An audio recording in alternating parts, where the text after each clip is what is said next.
Influence.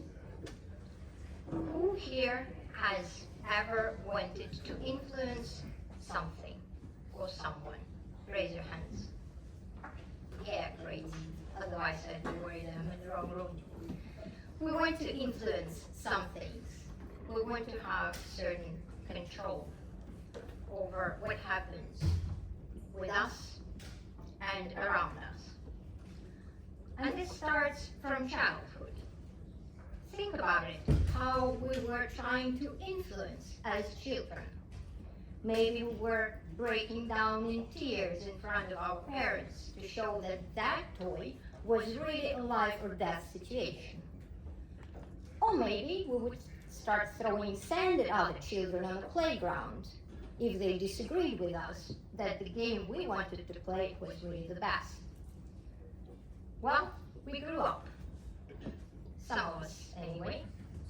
We cannot just go ahead and throw sand in meeting rooms at our colleagues to convince them of anything, even if sometimes we might really want to. So, how do we influence them? Today, I want to talk about influence on different stages, starting with direction. How to advocate that the topic is worth attention. Decision. How to drive the group to make reasonable choices. And action. How to ensure that things actually happen. But none of that is possible without the foundation. The foundation that's built on clarity, understanding, and collaboration. Let's start with that. I hope you will agree if I say you cannot possibly influence anyone if it is not clear to them what you're trying to say. And making that clear is your responsibility. Because communication happens not when the message is sent, but when the message is received. Think about it. You might have a very clear picture in your head. The problem is that picture is not visible to anyone except yourself. And others will have their picture, which will be built based on their background, their experience, their knowledge. How do we make it clear?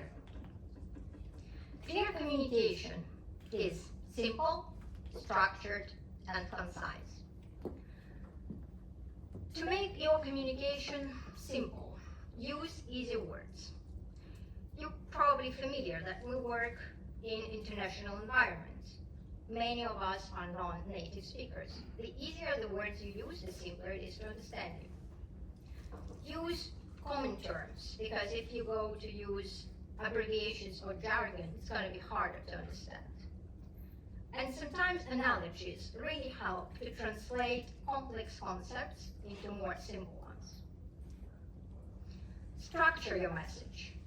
Divide it into logical sections, and then connect these sections so that your listener can follow you from one idea to the next one. And for that, you can use common patterns, like problem, solution, benefit.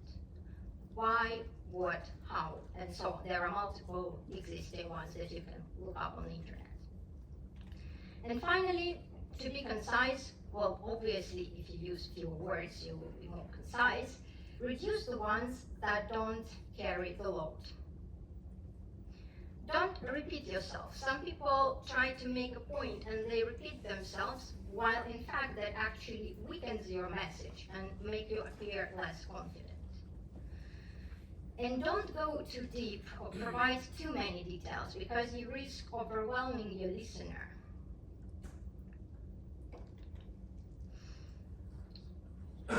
If you have a pushback from others to your idea, what is your immediate response?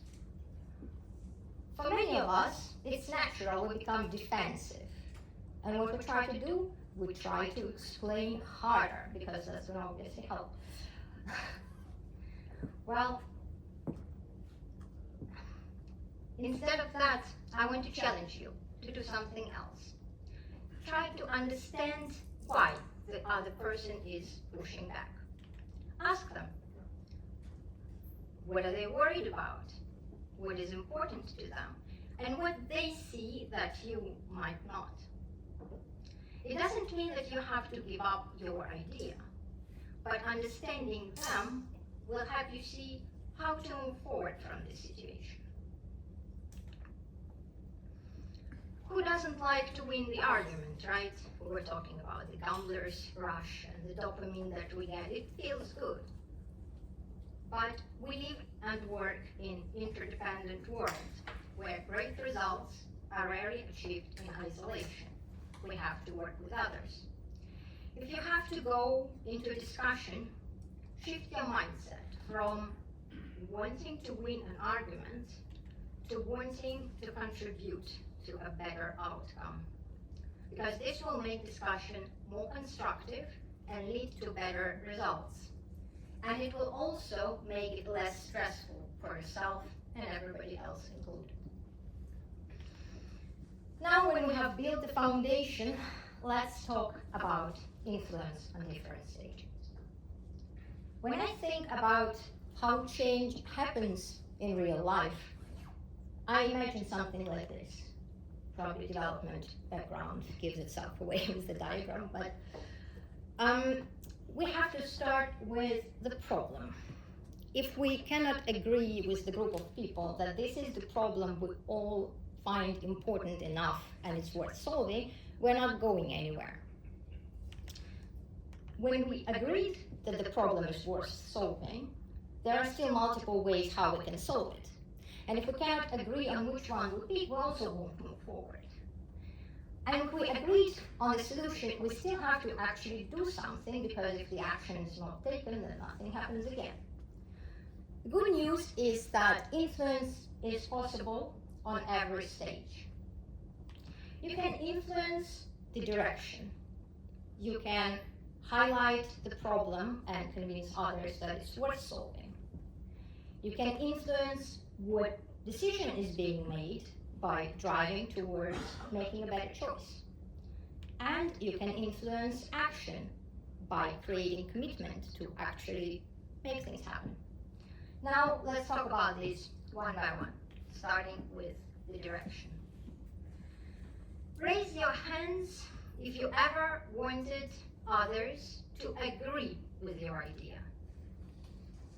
Of course, we all have great ideas now and then, but even great ideas can get overlooked.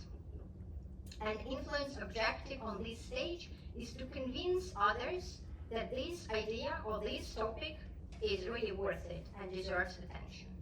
How do we do it? We start by establishing the value. Why it matters, what it solves, who benefits. Think about it. You work with different stakeholders or decision makers, and they care about something.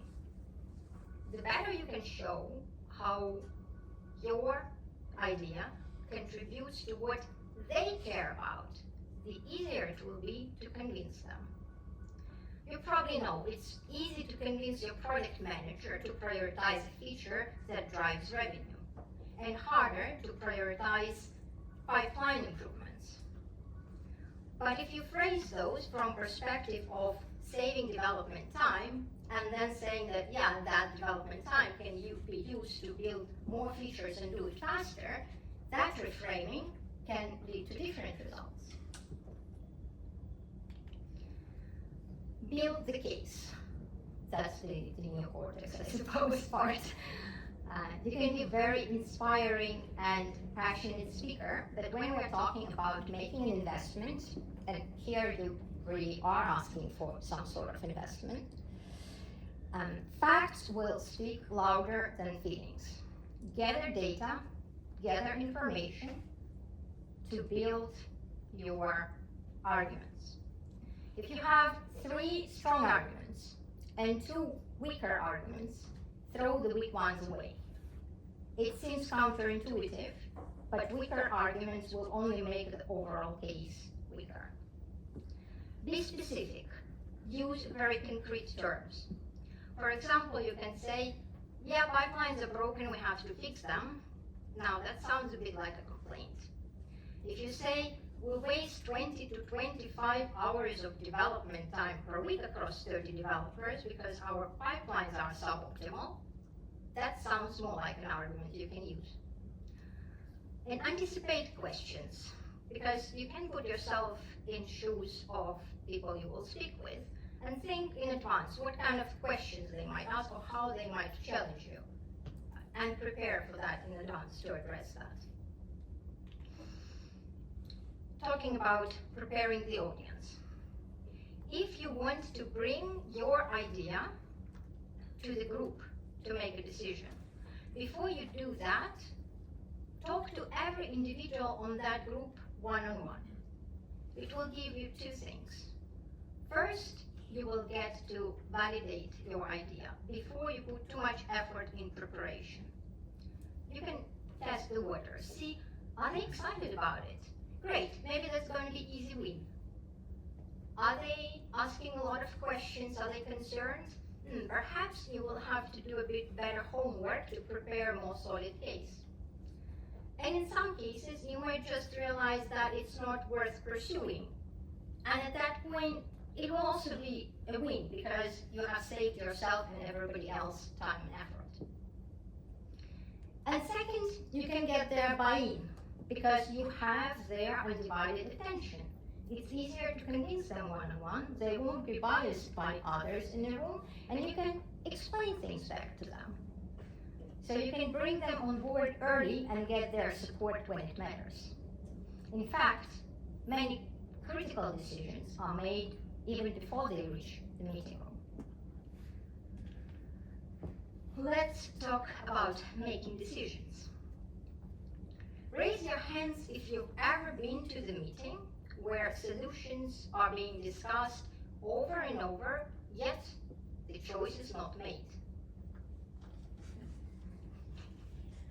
Sometimes that can be truly difficult. You can have really good solutions, and it can be difficult to choose. An influence objective on this stage is to help the group to make the best fit-for-purpose decision and do it effectively. You start by building alignment on objectives and constraints. When you start the conversation about solutions, start it from restating what was agreed on as the desired outcome, so that everybody's on the same page about what problem we're actually solving, what we're trying to achieve. And also be explicit if you have some limitations or constraints, because those can instantly eliminate some of the options. This can sound something like this. We want to improve security of our authentication. However, we have a registration flow using this authentication, and the conversion rate of that flow should not drop by more than 2%. Plus, we have a budget limitation. If you phrase it at the beginning, then you have a frame in which your solutions will be picked. And throughout the conversation, keep an eye on what kind of solutions come up to make sure that they still stay in line with objectives and constraints. Now, let's talk about options. Here, you can influence by identifying the selection criteria and their importance. You need to gather enough information about the options so that you could make a choice.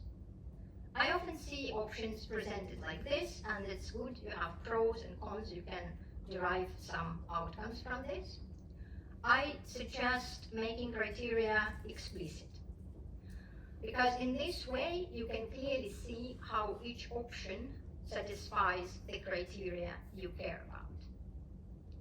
Now, when your options are presented clearly, it becomes almost automatically that the decision is made for you. However, to make the final step on this influence, you can make a proposal, a recommendation, and guide others through your thinking. I've seen the CEO once pitching an idea to a group of senior stakeholders.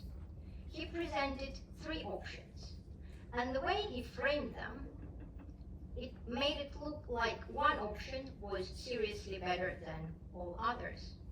So it was not surprised that when he was done talking, everybody agreed that the option he was advocating for was the best.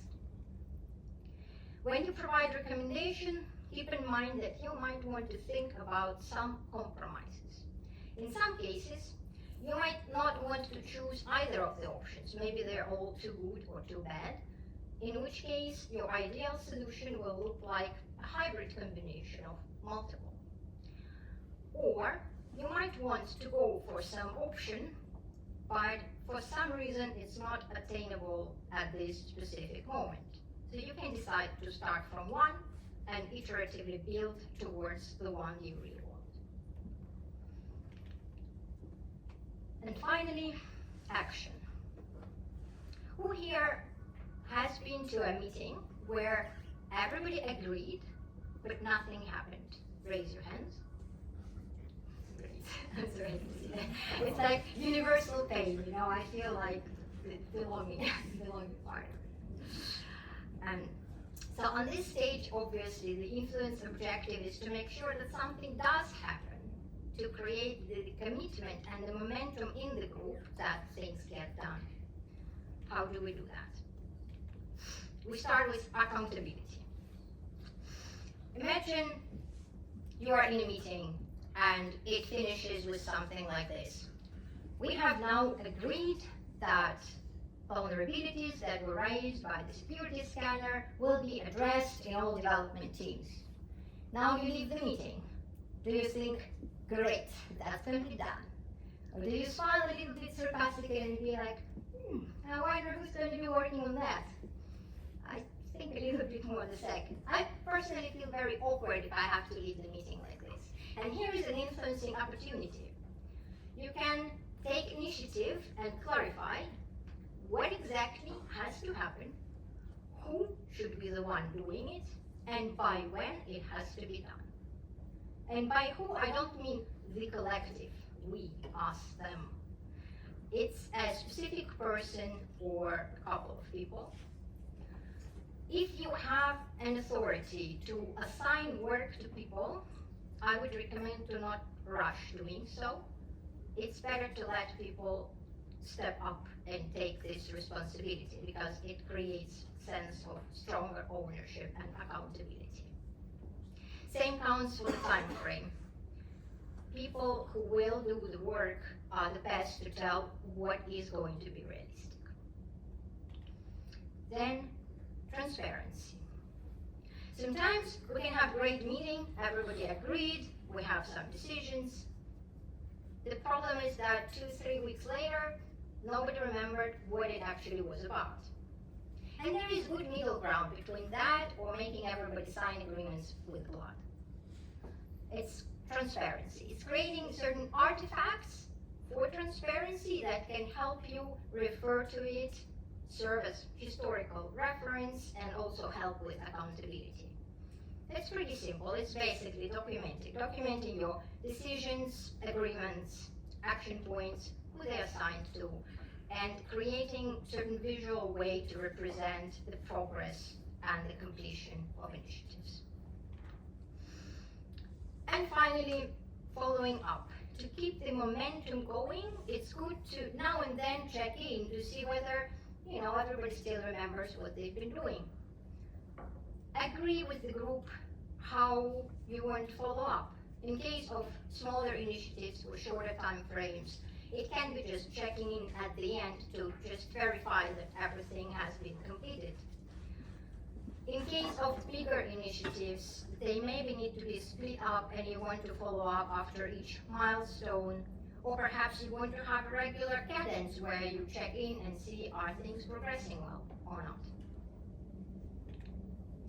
Now, I realize that there's been a lot of information, and scientifically speaking, you will probably retain about 10% of it, and unfortunately some of it will be about throwing sand at people. Here is something I hope you will remember. Influence is not about getting your way. It's about expressing yourself clearly. It's about seeking to understand others. And it's about working with them, not against, to set the direction, make decisions, and take action. Thank you.